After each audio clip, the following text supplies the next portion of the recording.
नमस्कार, मैं हूं चंद्रभान सिंह भदौरिया और आप देख रहे हैं सीबी लाइव। ये महत्वपूर्ण वीडियो मैं आपके लिए बना रहा हूं। आप सभी जानते हैं कि कोरोना ने किस कदर कहर ढाया था और आप ये सभी जानते हैं कि जो स्वास्थ्य संबंधी संसाधन है पूरे देश भर में कम पड़ गए थे, चाहे वो रेमडेसिविर इंजेक्शन हो, चाहे ऑक्सीजन हो, और हज़ारों लाखों भारतीयों की इसमें मौत हुई थी। हालांकि सरकारी आंकड़े काफ़ी कम हैं, लेकिन मैं आपको आज जो कुछ बताने जा रहा हूं वो काफ़ी महत्वपूर्ण जानकारी है और आप न सिर्फ ये खुद इसको समझिएगा बल्कि अपने दोस्तों को, रिश्तेदारों को, अड़ोसी पड़ोसियों को, और ये पूरी जो मेरी ये लिंक है खबर की, इसको शेयर कीजिएगा। ये मानवीय पहल है जो इस वीडियो के ज़रिए हम आप तक पहुंचा रहे हैं और आप भी इसको आगे फॉरवर्ड कीजिएगा। देखिए, भारत सरकार ने जो नियम बनाया है सुप्रीम कोर्ट के निर्देशन में, वो ये है कि जब भारत में कोरोना का पहला केस आया था, जी हाँ, तब से लेकर अभी तक, आज दिन तक और आगे जब तक कि कोरोना पेंडेमिक या महामारी को सरकार समाप्त घोषित नहीं कर देती, तब तक के लिए एक नियम बन गया है कि कोरोना से जो लोग मारे गए हैं, मृत्यु का शिकार हुए हैं, उनके वारिसों को, परिजनों को, जो वैध वारिस हैं, उनको 50,000 रुपये की अनुग्रह राशि भारत सरकार की ओर से दी जा रही है। तो अभी तक ये था कि जो सरकार की सूची में लोग हैं उनको ही दी जाएगी, लेकिन ऐसा नहीं है। और अभी तक ये भ्रम था कि जो मार्च, ये जो दूसरी लहर आई थी मार्च 2021 से लेकर जून तक, उसी दौरान के लोग पात्र होंगे, लेकिन ऐसा नहीं है। ये मेरे पास सर्कुलर है भारत सरकार का, मध्य प्रदेश शासन ने भी इसको जारी किया है। इसको मैं आपको विस्तार से बताऊंगा और इसमें आप क्लियर हो जाएंगे कि क्या आखिर नियम बनाए गए हैं। तो सबसे पहला नियम ये है कि जब से भारत में पहला केस आया था, यानी कि फरवरी 2020 के आसपास की बात रही होगी, तब से लेकर आज जब ये हम वीडियो बना रहे हैं, तब तक भी अगर कोरोना से किसी की डेथ हुई है तो वो 50,000 रुपये की कोविड-19 अनुग्रह सहायता राशि पाने का पात्र है। अब क्या नियम है, कैसे आप इस राशि को प्राप्त कर सकते हैं, इस वीडियो में आपको विस्तार से बताऊंगा। चैनल में अगर आप हमारे नए हैं तो सब्सक्राइब ज़रूर कर लीजिए और बेल आइकन दबा लें ताकि आपको इसी प्रकार के वीडियो के नोटिफिकेशन मिलते रहें। तो मैं शुरुआत करता हूं कि सबसे पहले, जैसा मैंने आपको बता दिया कि कौन पात्र हैं, पहला केस से लेकर जब तक कि सरकार महामारी को समाप्त घोषित नहीं करेगी, आप पात्र हैं। ठीक है। अब आपको क्या क्या दस्तावेज की आवश्यकता होगी, ये सबसे महत्वपूर्ण है। तो दस्तावेज की आवश्यकता है, बहुत कम दस्तावेज इसमें मांगे गए हैं। नंबर 1, 3 चीज़ों से आप साबित कर सकते हैं, 4 चीज़ों से, कि आपका जो मरीज है जिसकी मृत्यु हुई है कोरोना से। नंबर 1, RT-PCR रिपोर्ट आपके पास होना चाहिए। मान लीजिए नहीं है तो आपके पास रैपिड एंटीजन टेस्ट रिपोर्ट होना चाहिए। मान लीजिए नहीं है, ये 2 इम्पोर्टेंट हैं। अगर ये हैं तो आपका केस इजी गोइंग, आपको 30 दिन के भीतर भुगतान मिल जाएगा। और मान लीजिए ये दोनों भी आपके पास नहीं है, तो तीसरा ये है कि जो CT स्कैन रिपोर्ट है, जब आपका मरीज अस्पताल में गया होगा और आपने CT स्कैन करवाया होगा तो उनके लंग्स में इन्फेक्शन आइडेंटिफाई हुआ होगा, तो वो CT स्कैन में जो इन्फेक्शन मिलता है वो रिपोर्ट भी मान्य होगी। और चौथा, अगर आपके पास ये भी नहीं है तो आपका मरीज जो एडमिट हुआ है, तो जिस अस्पताल में एडमिट हुआ है उस अस्पताल के जो डॉक्टर हैं वो वेरीफाइड करेंगे, और वो किस में नियम में करेंगे वो भी मैं आपको यहाँ बताने की कोशिश करता हूँ। मेरे पास पूरा सर्कुलर है।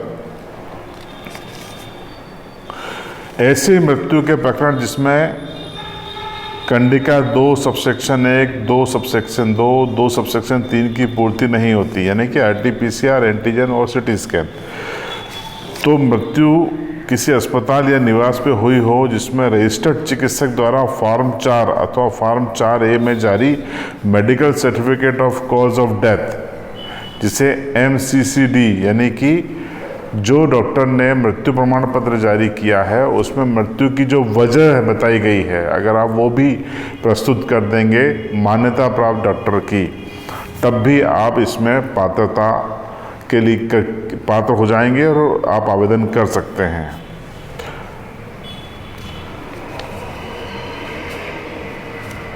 यानी कि कोविड-19 अंकित होना चाहिए। ये इम्पोर्टेंट है आपके मृत्यु प्रमाण पत्र में, ये डॉक्टर के द्वारा जो आपको दिया जाएगा। तो ये 4 चीज़ें मैंने आपको बता दी। अब जिन लोगों को कि सरकारी अस्पतालों में या सरकारी रिकॉर्ड में मृत्यु दर्ज है, उनको कुछ भी नहीं करना है, उनको सरकार अपने आप दे रही है। लेकिन उसमें भी 2 लोगों को छोड़ा गया है। किन लोगों को छोड़ा गया है कि प्रधानमंत्री गरीब कल्याण पैकेज के अंतर्गत लागू बीमा योजना में सम्मिलित शासकीय कर्मचारी इस 50,000 रुपये की अनुग्रह राशि के पात्र नहीं होंगे। कोरोना योद्धा जो घोषित किए गए थे, जिनकी मृत्यु हो गई, उनको 50 लाख रुपए का प्रावधान अलग से है, वो इसके पात्र नहीं होंगे।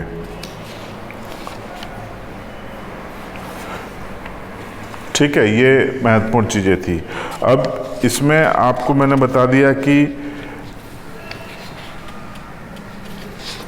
एक समिति हर जिले में बनाई जा रही है मध्य प्रदेश के। उस समिति के समक्ष ये आवेदन प्रस्तुत करना है और ये आवेदन आप कभी भी प्रस्तुत कर सकते हैं, लेकिन जितना जल्दी आप करेंगे उतना अच्छा होगा। और सरकार ने ये जो नीति बनाई है वो काफ़ी अच्छी है। बजट भी आ चुका है, हर जिले में भारत के बजट पहुंच चुका है। तो इस बजट का आप उपयोग कीजिए। वैध प्रकरणों को आप जरूर प्रस्तुत करें। अब इसमें हकदार कौन होंगे? अगर मृतक पति है तो उनकी पत्नी, और पत्नी है तो पति। मान लीजिए दोनों में से कोई एक नहीं है और मान लो पति की मौत हो गई, पत्नी पहले से नहीं है, तो उनकी अविवाहित विधिक संतान इसको प्राप्त करने का अधिकारी होगी। मान लीजिए दोनों की मृत्यु हो गई और बच्चे बचे हैं, तो बच्चों के अभिभावक बच्चों की ओर से ये आवेदन कर सकेंगे। ये इसमें व्यवस्था की गई है। जिले स्तर पर जो कमेटी बनाई गई है उसमें अतिरिक्त जिला कलेक्टर यानी एडीएम, सीएमएचओ यानी मुख्य चिकित्सा एवं स्वास्थ्य अधिकारी, जिला स्वास्थ्य अधिकारी, मेडिकल कॉलेज के प्राचार्य, और अगर मेडिकल कॉलेज नहीं है तो जिला स्वास्थ्य अधिकारी एवं विषय विशेषज्ञ इसमें शामिल होंगे। तो ये व्यवस्था कर दी गई है। तो अब आपको क्या करना है, आप अपना आधार कार्ड तैयार कर लीजिए। आधार कार्ड, आपका पैन कार्ड, अगर पैन कार्ड नहीं है तो आप बनवा लीजिए। मृत्यु प्रमाण पत्र, डेथ सर्टिफिकेट, आप अगर गांव में रहते हैं तो ग्राम पंचायत में, नगर में रहते हैं तो नगर पंचायत का बनवा लीजिए। जिस अस्पताल में मृत्यु हुई है वहाँ डॉक्टर से आप डेथ सर्टिफिकेट बनवाइए कोरोना से मृत्यु का। सिटी स्कैन हो तो उसकी रिपोर्ट, उसकी कॉपी रेडी कीजिए। आरटीपीसीआर की हो तो उसकी, या एंटीजन रिपोर्ट की वो कीजिए। जो वैध वारिस जो आवेदन करेगा उसका बैंक पासबुक, उसकी फ़ोटोकॉपी आपको देनी होगी, जिसमें स्पष्ट रूप से आपका नाम, अकाउंट नंबर और आईएफएससी कोड उसमें दर्ज हो।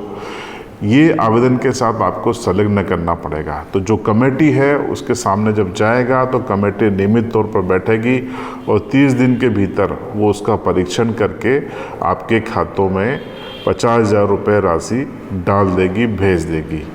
तो ये मैं आपको फिर से स्पष्ट कर दूं, जिस दिन से भारत में पहला केस आया था उससे लेकर आज 2 दिसंबर 2021 को जब मैं आपसे ये वीडियो बना रहा हूँ, तब तक की अवधि के लोग भी आवेदन कर सकते हैं। और आगे भी जब तक कि सरकार इससे पेंडेमिक या महामारी के रूप में इसके खत्म होने की घोषणा नहीं कर देती, तब तक ये प्रक्रिया और ये अनुग्रह राशि 50,000 रुपये की प्रक्रिया जारी रहेगी। दूसरा, मैंने आपको फिर से बता दूं कि क्या क्या दस्तावेज लगेंगे।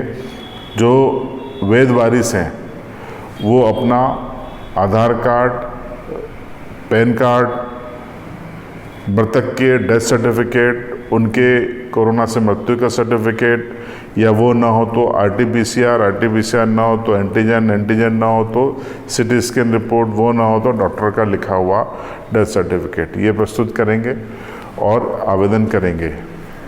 ठीक है, कौन आवेदन नहीं कर पाएंगे? शासकीय कर्मचारी जो पहले से कोरोना योद्धा घोषित हैं,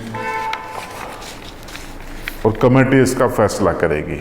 तो ये महत्वपूर्ण जानकारी है, आप इसको शेयर कीजिएगा, ज़्यादा से ज़्यादा लोगों तक भिजवाइएगा, ताकि हर गरीब व्यक्ति जिसके परिवार में कोरोना से मौत हुई है उस इंसान को नहीं लौटाया जा सकता, लेकिन ये 50,000 रुपये उसकी आंशिक तौर पर मदद ज़रूर करेंगे। इस वीडियो पर आपकी राय कमेंट बॉक्स में ज़रूर बताएं और शेयर ज़रूर कीजिएगा ताकि ज़्यादा से ज़्यादा लोगों तक ये सूचना पहुँचे। अगर आपकी कोई क्यूरी है तो कमेंट बॉक्स में ज़रूर लिखिए, कोशिश करूँगा कि मैं आपको उसका जवाब दे सकूँ।